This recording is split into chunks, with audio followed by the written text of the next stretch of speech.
So first off, I want to dedicate this video to all the writers out there who are diligently slaving over their work and either trying to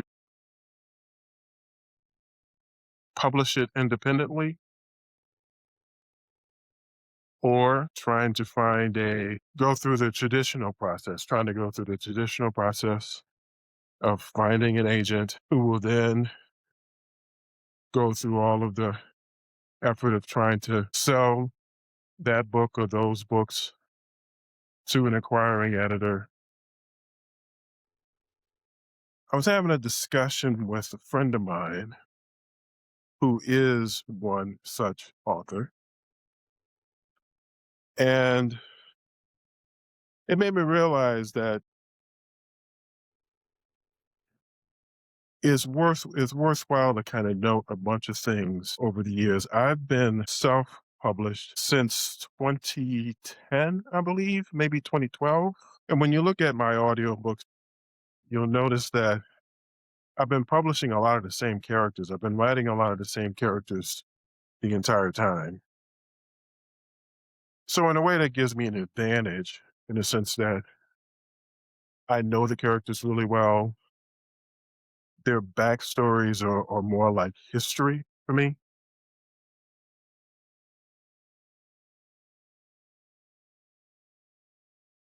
And so Emperor is really my second novel length work. My first novel length worth work. My, uh, and that kind of brings me to one thing that occurred to me during this conversation that I had a couple hours ago, which is there are authors who achieve success with their first novel, but they're rare. Usually, when I run across an author, and to me, like the evidence that an author has found an audience is when they have thousands, like 2,000, 3,000 reviews on the product page for their novel.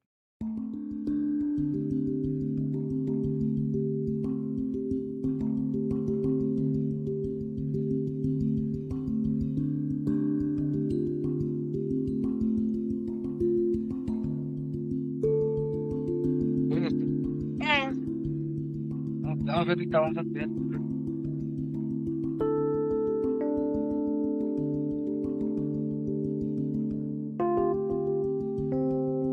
And I've noticed that in almost every case, when a person has thousands of reviews, and when I say thousands, I mean 2,000, 3,000, that's not their first novel or even their second novel. A lot of times that's their third novel. So that's the first thing that I want to note is regardless of which route you take, that's probably going to be true for you, just like it is for everybody else. That you've got to be on your third novel at least to have found an audience.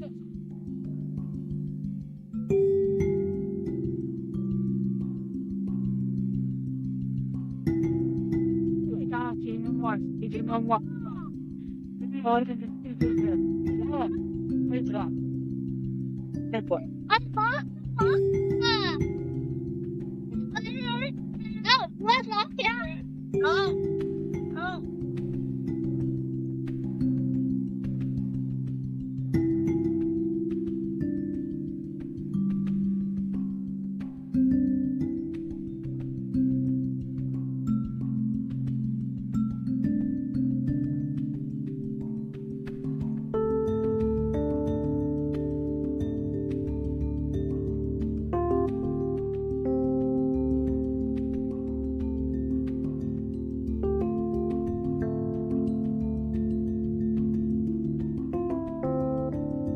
The other thing that's a very common view among aspiring authors is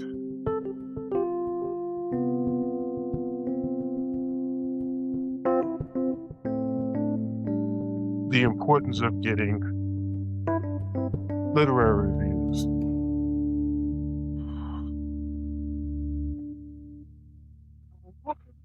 What? Tapi I never really paid a whole lot of attention to that because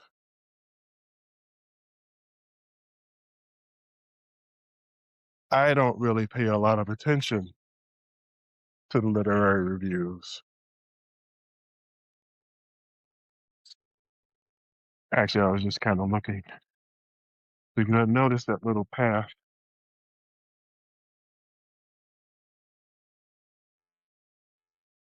That's sort of right about where the fountain is. There's a path down there that kind of comes this way.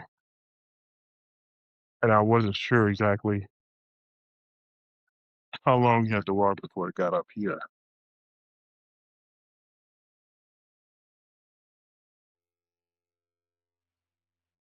But apparently it's not that bad. It's kind of the same as what I just did. So maybe I'll try it next time.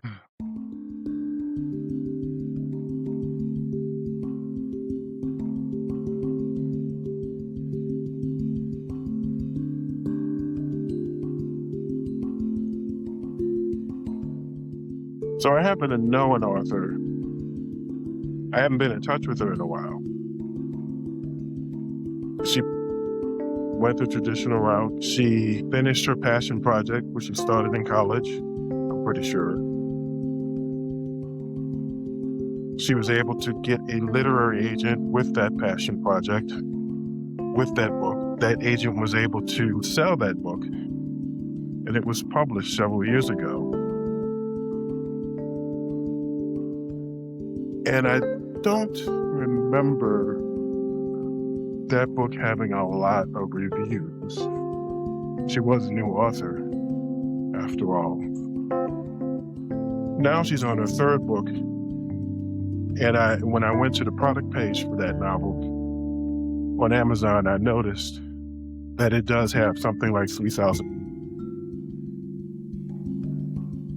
customer reviews, but it also has dozens of literary reviews.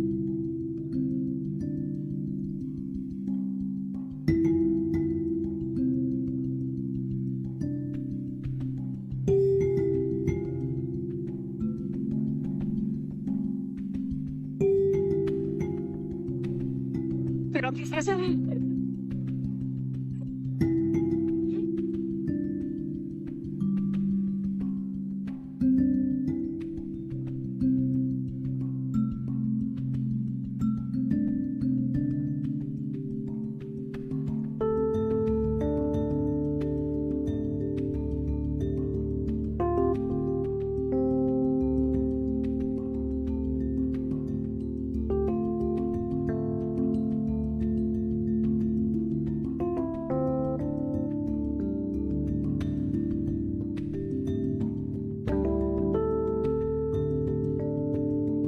But here I'd like to mention another author that I know who published a novel for a smaller press. That's her first novel, and she has dozens of literary reviews.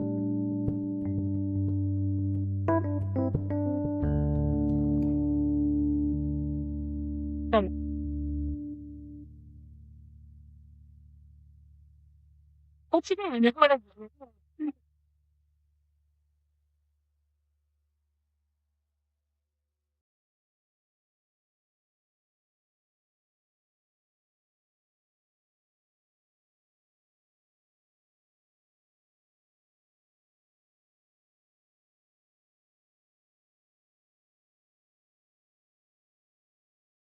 And I would say she's in a similar category that most published authors are in. Still trying to find an audience for her writing.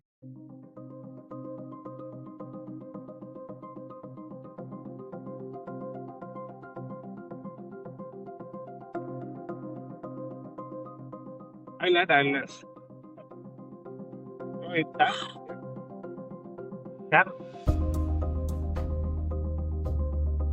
forget.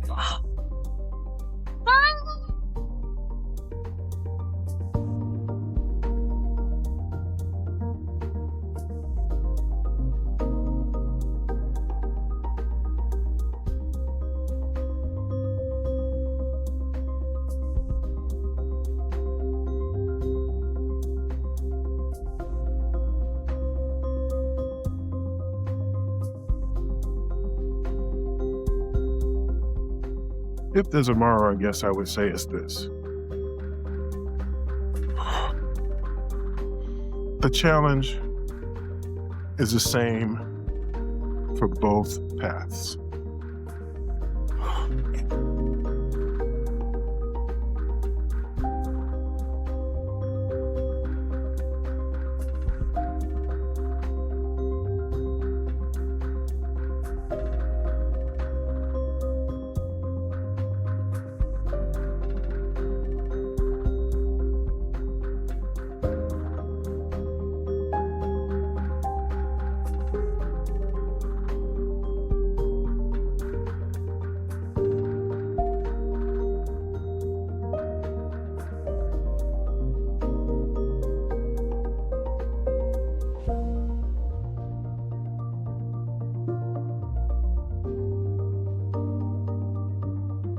So I named this video, "Time Seems to Be the Key to Success," because that just seems to be the case.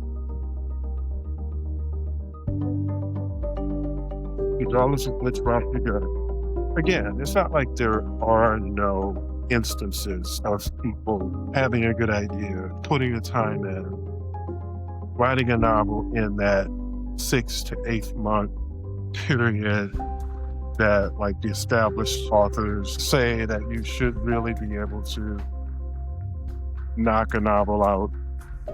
And I'm not saying that never happens. Obviously, it does happen.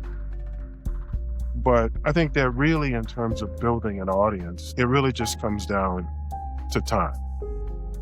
You have to put the time in. And I also think that since things in society change, I mean, technology changes. I have to say the technology has changed tremendously since I first started doing this. I remember the days when if you wanted to get, a small amount of books printed, one of your few options was to go to the local Kinko's and then spend an arm and a leg unless you had a hookup. And you wanted to get some books printed because, well, I mean, printed books made a big difference, and actually having them done through a professional printer made a big difference because the print on demand thing just wasn't as good back then. Now it's hard to tell the difference. That's nothing compared to also the technology in terms of social media. Sure, social media has a ton of problems, but it also has a ton of benefits.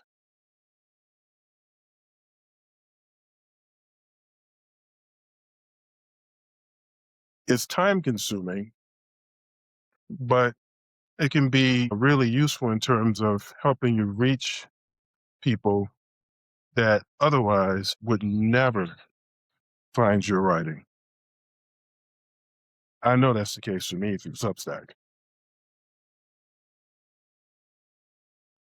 Because according to the download statistics, people are downloading scenes from Emperor in about 48, 50 countries.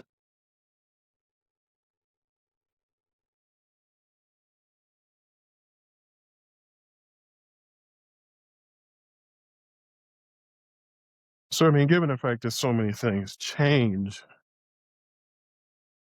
it seems as though it only makes sense that you're going to have to be willing to try all sorts of things. Like this, for instance, I never thought I'd be walking with a selfie stick with my cell phone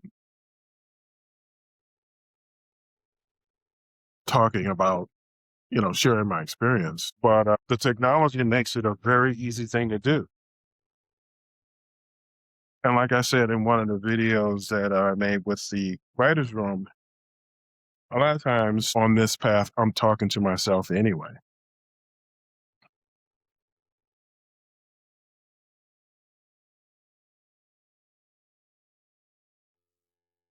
So it's possible that some of you may have actually may be familiar with this little section. It looks a lot steeper from the ground, but the stairs actually make it a fairly easy up and down walk. Surprising.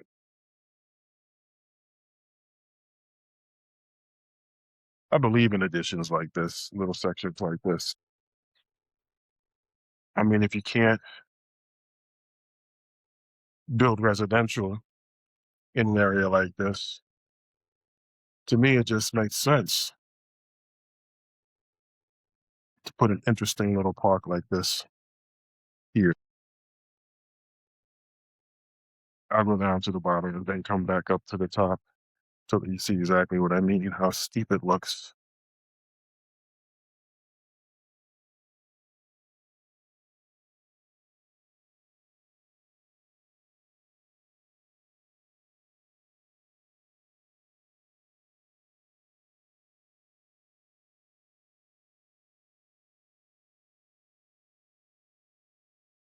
But as I said, basically, you have to try new things. The other thing I mentioned, I'm pretty sure in the last video that I made with the writer's room, is that while watching a video about synthetic influencers, they talked about how the algorithm actually looks for different environments, which is why human influencers would spend so much time trying to make the same video in different environments.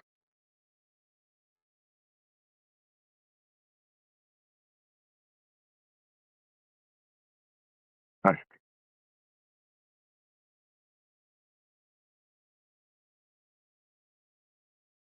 it's crazy. Well, algorithm, here you go, a completely different environment.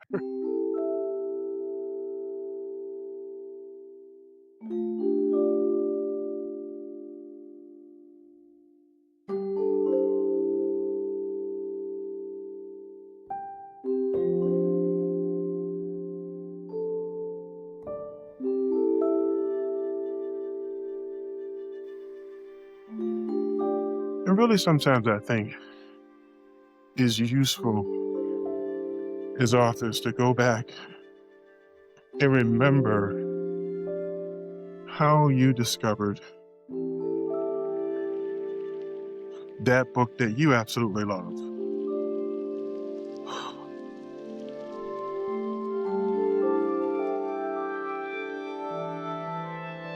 And I'm willing to bet that in that situation, you probably didn't discover that book along with everybody else who first discovered it, like when it was first a thing.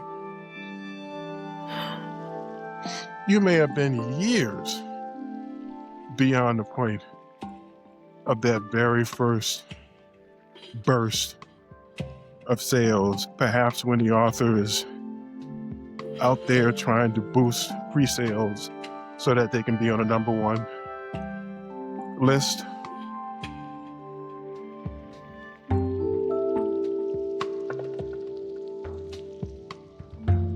So in a way, you kind of need to put yourself in the place of all those readers who are probably out there, because the other thing that we all know is there's plenty of stuff out there that's popular for reasons that are confounding to us. So it's basically, I feel like it's sort of similar to that maxim, everybody needs somebody, or there's somebody out there for you kind of thing. I feel like as a writer, that's true. There's an audience out there for you, regardless of what you're writing. That's why it kind of pains me to hear authors say stuff like, does this mean that my writing isn't good? Think about all of the stuff that you have seen out there that clearly has an audience. Because, like I said, Amazon is kind of transparent in that way, where the book will have 3,000, 7,000, 12,000, 20,000 reviews. And like only a small percentage of people actually leave a review, even if it's just, stars. That's not even to mention the people who actually take the time out to write a review. I can't remember the last time I wrote a review of a book. So,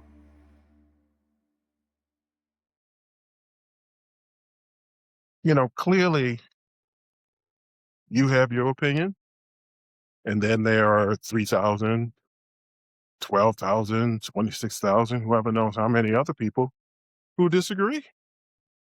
And they love this thing, whatever it is, this book. So I don't even really see it as an optimistic view. I see it as just a reality that there is an audience out there for what I'm writing.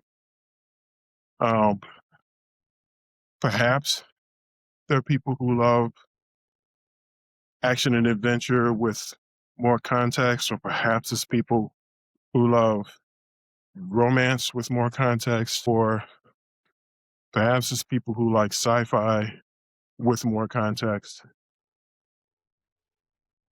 or people who just like audiobooks and appreciate the fact that Coliseum is a full cast audiobook, which is, in fact, the most expensive way to do it. But I really believed that that was the way to do Coliseum, for the same reason why it was the way to do my previous audiobooks. My cast is always very diverse. And I work with some really talented voice actors, but it's just unrealistic to expect one actor to be able to do all the female characters and all the male characters and all the Southern characters and the Northeastern characters and the European characters or whatever equally well. It's just not realistic to do that. It's almost not fair to expect that.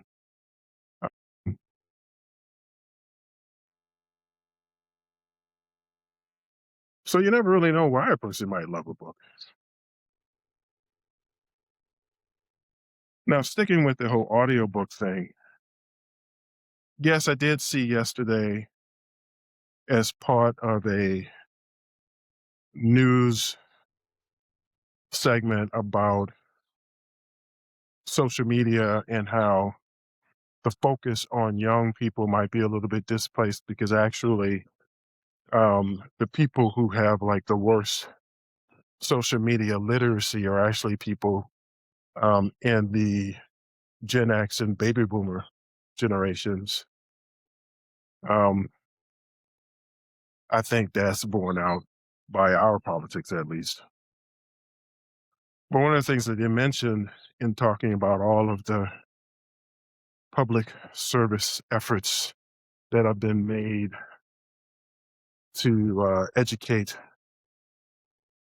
young people on with regard to social media, they mentioned that, yeah, so now there's one trend that they're seeing with Zoomers is that they're choosing to go analog. They're choosing not to do digital. They're buying vinyl records, which, by the way, do actually sound better for certain types of music. That's always been a fact. And, buying printed books again and reading. I was on a bus a month ago and I saw a guy pulled out a book to read. It was kind of refreshing to see. Definitely, uh, I appreciate it as an author seeing that. But the truth is that I think a lot of people mainly consume fiction through the audiobook format. So that might be another thing because I have noticed that if you look at the seller ranking for books on Amazon, the books that are most likely to have a seller ranking that's at least in the 1500 and below range are books that are published in all the formats, not just ebooks, certainly not just paperback and hardback or hardcover, but all four: paperback, hardcover, ebook, and audiobook.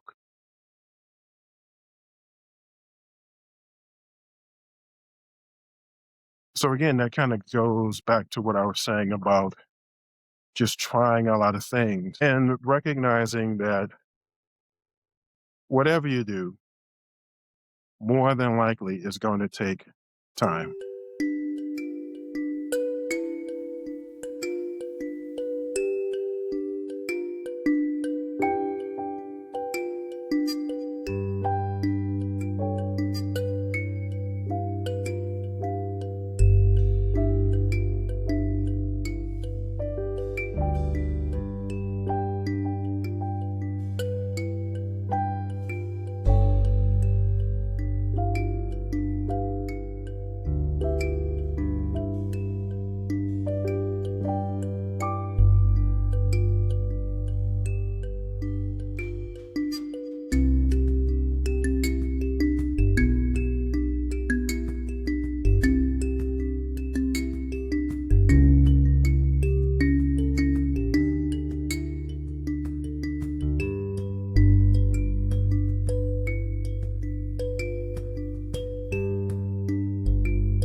Try that.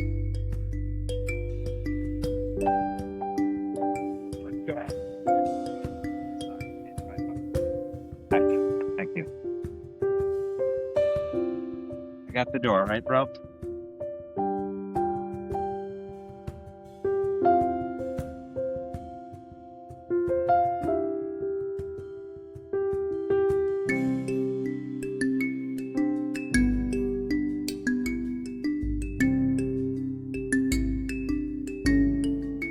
So first off, I want to dedicate this video